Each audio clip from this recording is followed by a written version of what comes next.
conjunto de redes neuronales profundas con múltiples capas de procesamiento. Entonces, esto implica que no únicamente el modelo es capaz de generar predicciones, sino que también es capaz de adaptarse, y en el ámbito tributario es capaz de prever nuevas formas de evasión fiscal y adaptarse conforme éstas se van generando por parte de los contribuyentes, porque ese es uno de los errores y las limitaciones de implementar avances tecnológicos, que se implemente el avance tecnológico y el contribuyente ya está encontrando la forma de evitarlo o encontrar vacíos entre los cuales pueda maniobrar. El deep learning es ideal para evitar este tipo de comportamientos porque es capaz de adaptarse rápidamente y al momento en el que las cosas están sucediendo en las transacciones de nuestro día a día. El Deep Learning constituye la base de la inteligencia artificial generativa y de los Large Language Models, también denominados LLMs, que utilizan Natural Language Processing o procesamiento de lenguaje natural. El ejemplo más claro de este tipo de aplicaciones es el que todos conocemos, ChatGPT. El Deep Learning ha generado una eficiencia excepcional. Estudios recientes han identificado una precisión del 92% en la identificación de fraude fiscal, porque existen otras jurisdicciones que ya están aplicando este tipo de tecnologías dentro de sus auditorías, especialmente jurisdicciones ubicados en Europa, países clasificados como del primer mundo. Pero es por eso que nosotros, adaptándonos a este contexto histórico en el que nos encontramos, podemos alcanzar este tipo de precisión y de eficiencia dentro de nuestras auditorías. Y uno de los puntos más importantes, y lo que he repetido a lo largo de mi ponencia, es que el Deep Learning nos permite hacer análisis en tiempo real. Entonces, esto, mientras que los algoritmos de Machine Learning tradicionales nos permiten identificar patrones básicos de riesgo, los algoritmos de Deep Learning procesan muchos datos transaccionales que están fluyendo en tiempo real e identifican anomalías y procesos sospechosos al momento en el que estos suceden, proveyéndole a la administración tributaria de una herramienta que le genera mayor precisión y capacidad de adaptación a las nuevas modalidades de fraude fiscal. Pero ¿cuáles son? Evidentemente existen limitaciones y desafíos en la aplicación de este tipo de tecnologías, y una de las más preocupantes es la calidad de los datos de entrada, y la limitación se llama garbage in, garbage out, basura entra, basura sale. Para evitar esta limitación es necesario que la administración tributaria esté consciente que la calidad y la precisión y la consistencia, sobre todo la consistencia de los datos que está ingresando al momento del entrenamiento de este tipo de modelos, es importante a efectos de que estos puedan ser efectivos en cuanto a su aplicación, independientemente del nivel de sofisticación del algoritmo que esté siendo utilizado. Si los datos con los que está siendo entrenado no son los adecuados, los correctos, los precisos, el resultado no va a ser el mejor. Y el problema que tal vez es aún más preocupante es el problema de interpretabilidad o el black box problem. Este constituye la opacidad que existe en el proceso de identificación probabilística del motivo por el que el modelo generó determinados resultados. Y este es particularmente crítico en contextos tributarios porque en esto se requiere la necesidad de poder explicar el motivo por el que un agente o un modelo de inteligencia artificial arribó a una conclusión. El Centro Interamericano de Administraciones Tributarias ha identificado que si bien estos modelos son más flexibles y más precisos, sacrifican la interpretabilidad, generando problemas de sesgos percibidos. Entonces, ¿cuál es la solución propuesta frente a esta situación evidentemente preocupante? Un desarrollo de inteligencia artificial capaz de solventar estos problemas son los denominados React Agents.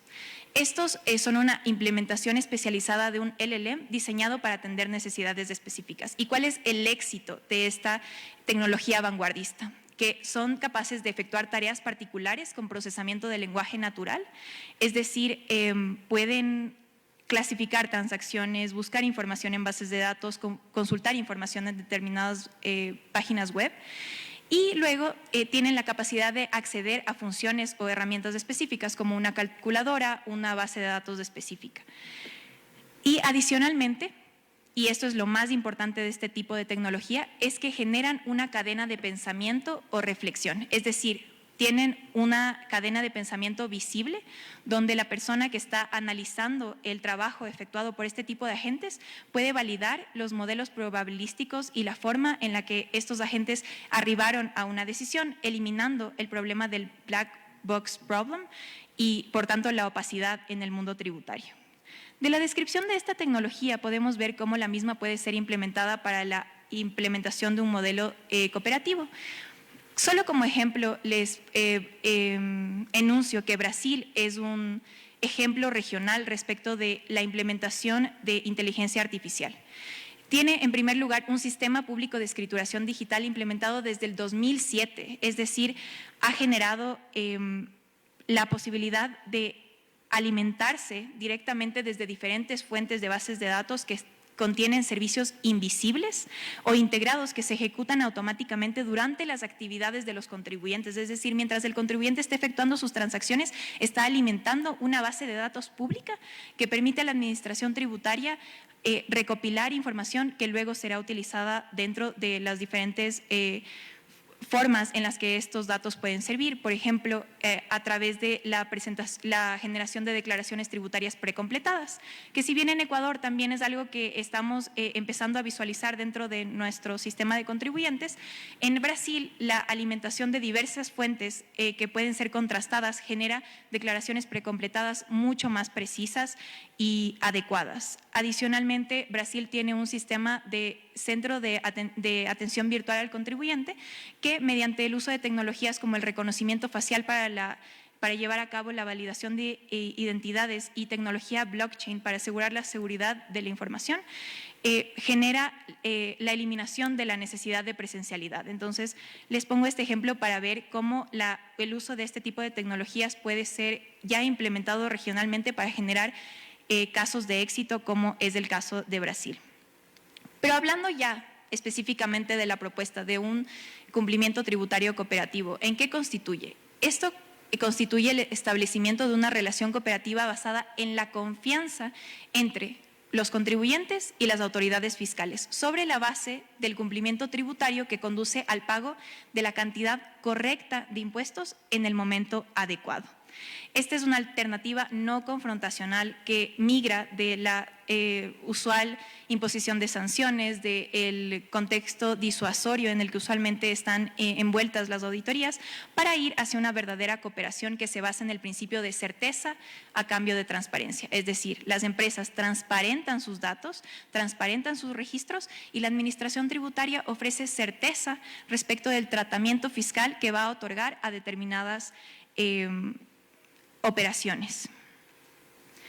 Entonces, ¿cuál es la propuesta? Se propone un enfoque alternativo que, como les he mencionado, pasamos de un enfoque disuasorio ex post a uno cooperativo ex ante. Los planes piloto que está implementando la administración tributaria dirigidos hacia los grandes contribuyentes tiene precisamente la imposibilidad de ser generalizada y de ser en tiempo real. Entonces, ¿de qué manera puede funcionar un sistema de control verdaderamente cooperativo en tiempo real que propongo mediante esta ponencia? La intervención de los agentes, como lo mencionamos previamente, es la forma en la que se puede visibilizar la realidad de esta propuesta. Y es importante mencionar que no se trataría de un único React Agent.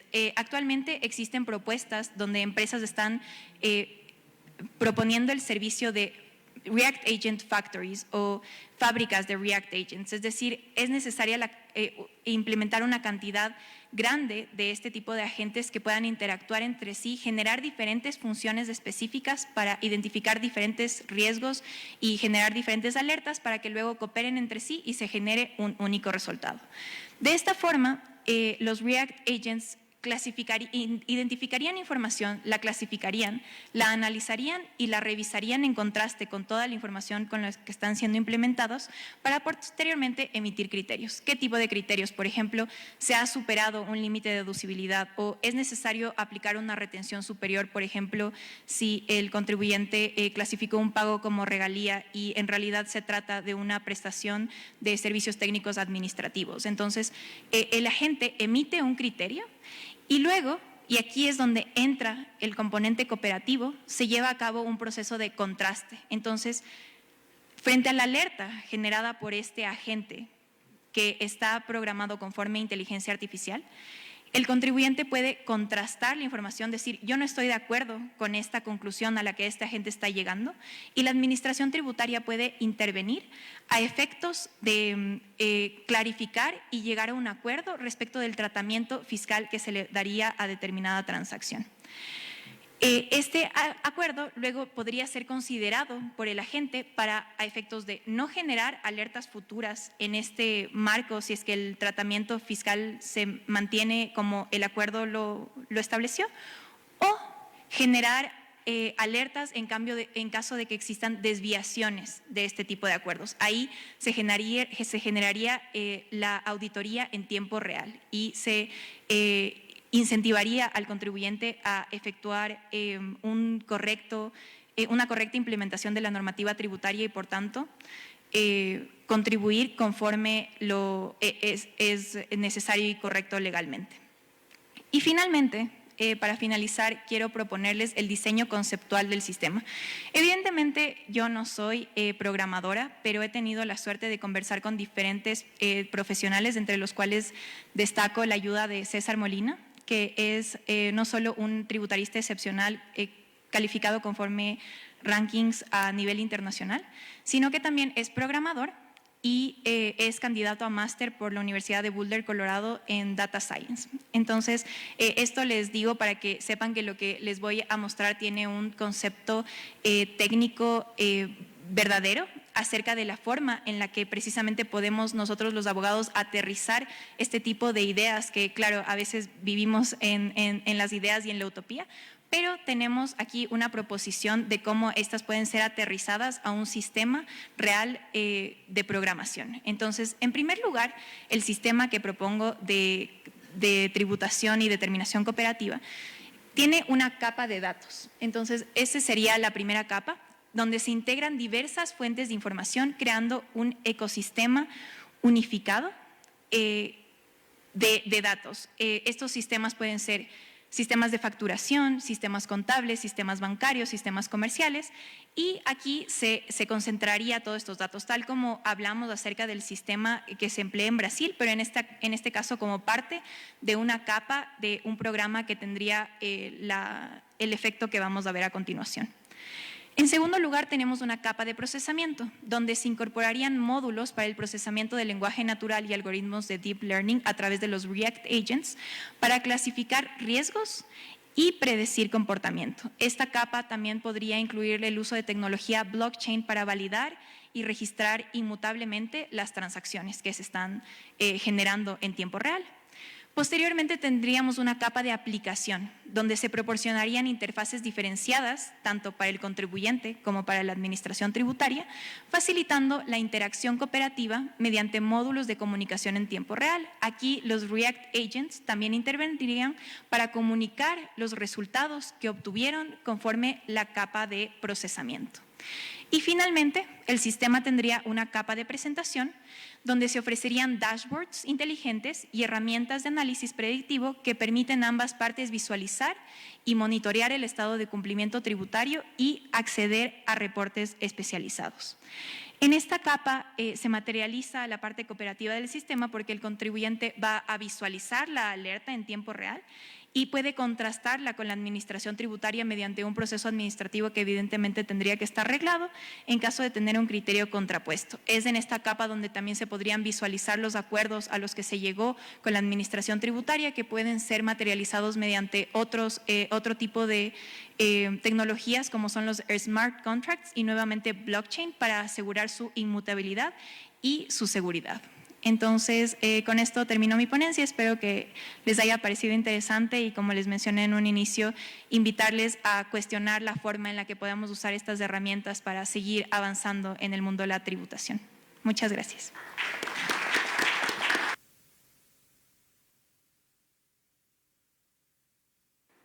Bueno, ahora se me ha pedido que le presente al presentador.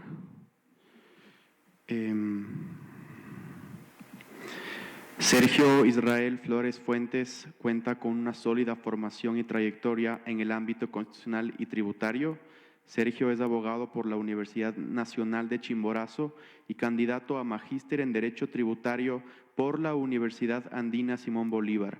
Actualmente trabaja en la Corte Constitucional del Ecuador. Cuenta con vasta experiencia profesional en el servicio público, habiendo trabajado en el Consejo de la Judicatura y la Fiscalía General del Estado de Chimborazo. De igual manera, ha ejercido su profesión en temas de violencia de género, derecho constitucional y tributario. Por favor, Sergio, adelante. Muchísimas gracias, Sergio, por tu presentación. Bueno, a continuación voy a exponer un tema que se sitúa en una problemática de intersección entre el derecho tributario y derecho constitucional. Pues ha existido bastantísima controversia en el artículo 164 del Código Tributario, que es sobre las medidas precautelatorias. Esto para realizar un análisis dentro de los principios y derechos consagrados en la Constitución, lo que desglosaré en 2 puntos. El primero es: el funcionario ejecutor tiene la jurisdicción coactiva y la sola emisión de una medida precautelatoria es inconstitucional. Previo a responder estas 2 interrogantes que me he planteado, es necesario recordar, y también quiero ser puntual en esto, que al anunciar 2 principios clave para el desarrollo de este tema. El primer principio es la no confiscatoriedad, que es un principio general del derecho tributario que, si bien no se encuentra consagrado en la norma expresa que es la Constitución, sino más bien se encuentra entre los principios del régimen tributario. Su esencia está prevista en el artículo 323 de la Constitución. En esta consta expresamente que se prohíbe toda forma de confiscación.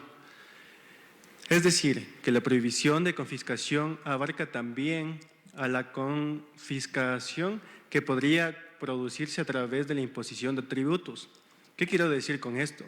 En el ámbito tributario, este principio constituye un límite de progresividad. En tanto, proscribe que la incidencia del tributo llegue al extremo de privar el sujeto pasivo de la fuente de imposición. La Corte Constitucional se ha pronunciado determinando que el principio de no confiscatoriedad en materia tributaria busca prohibir que se suprima de manera radical la propiedad y la renta de los individuos.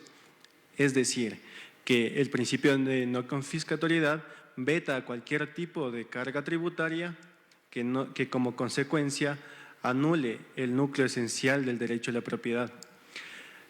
¿Hasta qué punto? Hasta el punto que inhabilita la posibilidad de recaudación para la financiación de los derechos. Y como segundo principio, me gustaría llevar a colación la suficiencia recaudatoria, que permite que la recaudación sea suficiente para satisfacer el presupuesto o el gasto público. Pero, ¿ustedes creen que la facultad de arraigo o la prohibición de salida del país, así como las medidas precautelatorias que son indispensables para lograr una recaudación eficaz y que sin ellas se obstaculizaría la redistribución de los ingresos provenientes de los tributos y el ejercicio efectivo de los derechos constitucionales para alcanzar el buen vivir? Pues también es necesario que determinemos que sin una efectiva recaudación se hace impensable lograr que una distribución equitativa en los recursos y la riqueza que existe para que se promueva el buen vivir dentro del país. El principio de suficiencia permite que también la recaudación sea suficientemente para satisfacer el presupuesto o el gasto público. Pues dentro de la sentencia que me gustaría llevar es 819 CN, que fue del 2022, declaró inconstitucional el artículo 164, que determinaba de manera general la parte precisa, que es: el ejecutor podrá ordenar en el mismo auto de pago o posteriormente el arraigo o la prohibición de ausentarse, el secuestro, la retención o la prohibición de enajenar bienes. Al efecto, no precisará de trámite previo. Bajo los análisis que estableció la Corte Constitucional, pudo declarar inconstitucional este párrafo y lo promovió a que sea de la siguiente manera: el arraigo o prohibición de ausentarse del país podrá ser solicitada por el funcionario ejecutor ante la autoridad judicial competente en este caso, ante el Tribunal Distrital de lo Contencioso Administrativo. Es por eso que resulta evidente que el Ecuador se ve limitado, el Ecuador al limitar la movilidad humana y libertad de circulación, que debe ser ordenada al fin de cuentas por un juez competente. En este sentido, el texto constitucional en el artículo 168, en el principio de unidad jurisdiccional, que se sobreentiende que significa que ninguna autoridad de las demás funciones del Estado podrá desempeñar funciones de administración de justicia ordinaria sin perjuicio de las potestades jurisdiccionales reconocidas en Ecuador.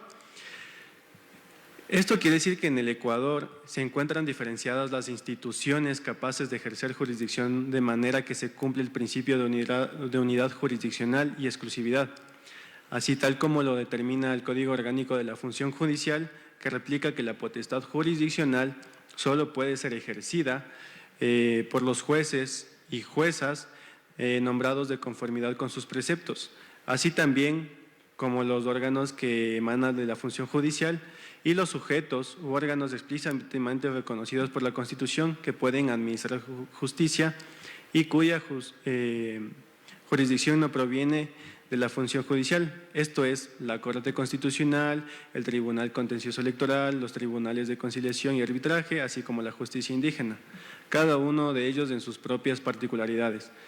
Es así que también la Corte discutió que el funcionario que ejerce como órgano ejecutor para esta jurisdicción coactiva, que se le domina como jueces de coactiva, quienes ejercen esta denominada jurisdicción son funcionarios de la administración pública, al final de cuentas.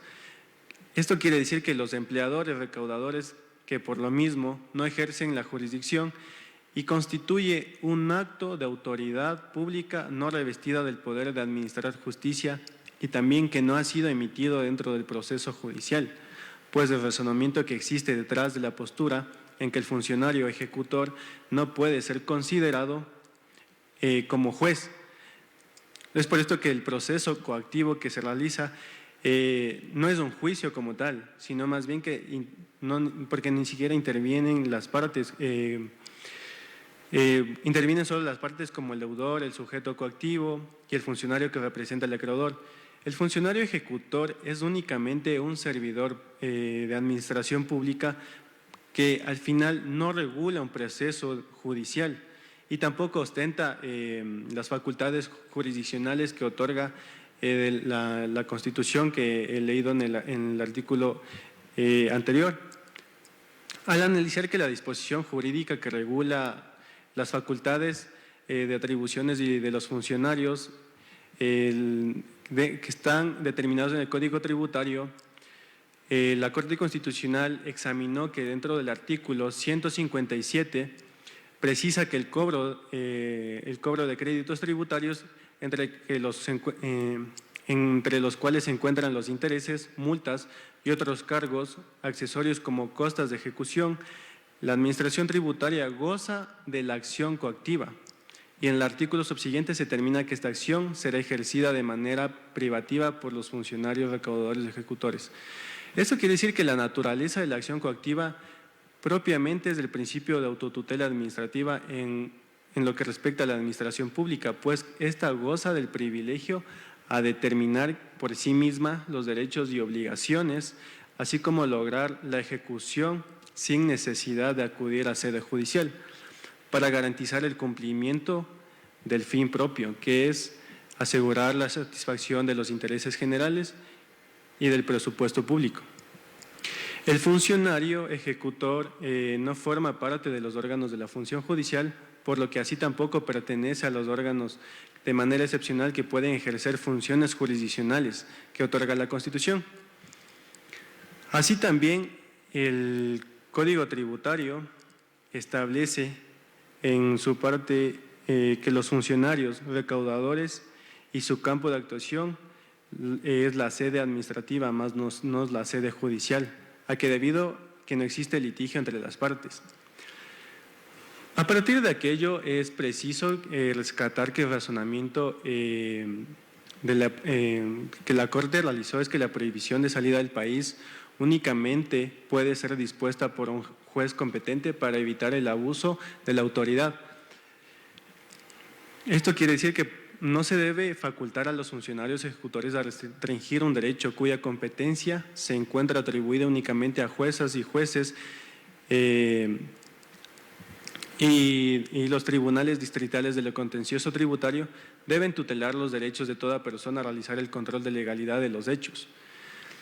La especialidad de la materia siempre debe estar analizado y está obligado a que en el proceso de cobro frente a las medidas reales previstas determinan que siempre deben ser proporcionales o se analiza que si no son proporcionales sean suficientes para determinar la imposición de una medida de carácter personal.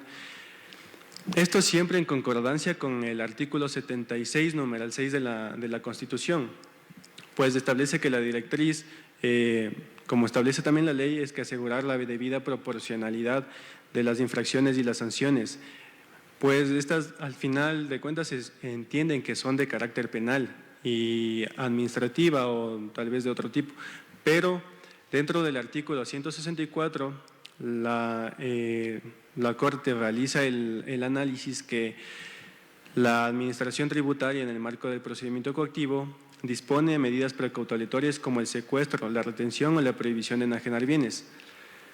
Es decir, no solo nos delimitamos a una cuestión de prohibición de salida del país, sino más bien también al aspecto de los bienes reales, que es el secuestro, la retención o la prohibición de enajenar bienes, que por lo que se considera es que el legislador no ha delimitado expresamente los supuestos bajo los cuales procede cada medida precautelatoria. Esto quiere decir que no debe afectar el principio de legalidad tributaria y el principio de tipicidad, pero fundamentalmente la norma no exige de manera expresa la motivación del acto de la medida. También es necesario acordarnos que la Corte Constitucional ha establecido precedentes para una motivación mínima de los actos de la administración pública. Esto quiere decir que si se emite una medida precautelatoria sin motivación alguna, estaría restringiendo derechos, lo que implica que una exposición clara, precisa y suficiente de los hechos y el derecho que sustenta la decisión se está vulnerando, pues lo que dice la doctrina también es que las medidas precautelatorias, al final de cuentas, no son medidas sancionatorias en sentido estricto. Su finalidad no es punitiva, por lo cual también después del apartado de lo que dice de las medidas precautelatorias, establece que se puede utilizar una vía judicial en la cual se establezca si las medidas precautelatorias